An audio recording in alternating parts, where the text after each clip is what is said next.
DXDC Radyoman Report. Dunalay lead ang Traffic Enforcement Unit sa bihikulo nga nakaligis patay sa ginang nga si Lloyd Divina Abugan sa Bugak Maaning Syudad pasado alas 9 sa nakalabayang gabi. Sumanit TEU Chief Investigator PEMS Jerry Go nga base sa nakuha sa CCTV camera nga nakamontar sa University of Mindanao MAA o sa katangker ang miagi paingon sa superstar nga establishmento kung asa nagtrabaho ang biktima ug base sa time element dikit ra sa oras nga nabanggaan ang biktima kinsa padabok unta gikan sa iyang trabahoan. Murag ni agi lang, naagi tanker.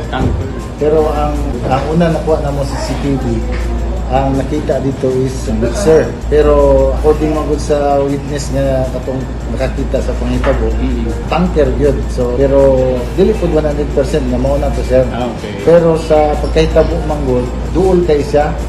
Duol sa time, Mga unsang oras to sir? diya sa 9 to 9:15. Dugang gigo ang nakuha sa CCTV camera ug affidavit sa duha ka mga testigo mitokma sa description sa bikilo ug sa gingong tanker. Subay sa testimonya sa mga testigo, natapsingan sa kilid sa tanker ang biktima o nalagpot kini sa taxi nagparking niadtong panahon at bang sa gitrabahoan ini nadala pa sa SPMC ang maong ginang apan gidiklang patay ra usab hatod sa impact sa pagkabangga o pagkalaman ini sa tanker ug sa taxi.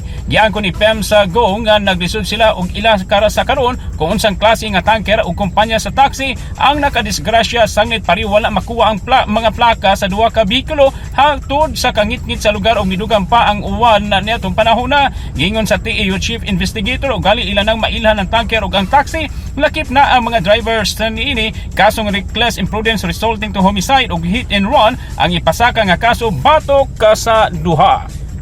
Kasama mo sa balitog serbisyo publiko reaching millions nationwide and worldwide for 70 years. Radyo Man Joel Bray, Tatak RMN. Tatak RMN.